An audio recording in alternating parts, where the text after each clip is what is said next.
Assessore Riccardi, oggi questo convegno a Grado dei medici di medicina generale, qual è il suo saluto e cosa porta da parte dell'amministrazione in termini di quello che sarà anche la prossima riforma?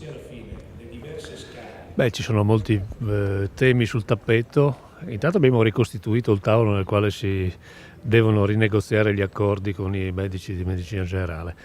E direi che i tre temi sul tappeto sono la funzionalità delle AFT, il tema del superamento o della ricalibratura dei CAP che non hanno funzionato, e poi c'è un'altra vicenda molto importante che riguarda i medici di continuità, cioè i medici che stanno nelle guardie mediche. I medici di medicina generale ovviamente sono un caposaldo della risposta al cittadino. Tutti quanti ci domandiamo spesso perché non ci sono i medici di base di una volta, e interroghiamoci sul fatto che i medici di base siano messi nelle condizioni di poterlo fare. Io penso che oggi siano pressiati da un sistema di regole e di burocrazia esagerata, e quindi bisogna aiutarli a trovare le soluzioni che consentono loro di fare nel migliore modo il loro lavoro.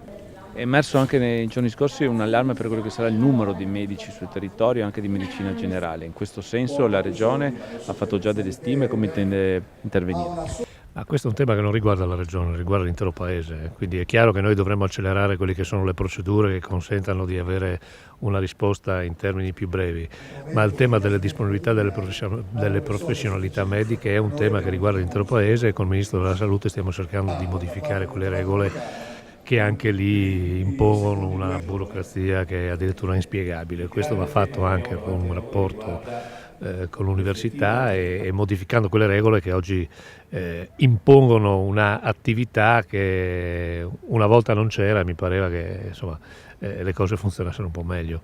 La medicina territoriale è la risposta, è la risposta vera che le persone si attendono, perché la prestazione ospedaliera si ridurrà nel tempo e ci saranno due grandi elementi: uno l'innovazione tecnologica, l'altro l'aspetto della organizzazione del territorio, che è la vera sfida in una società dove un cittadino su 4 ha superato i 65 anni.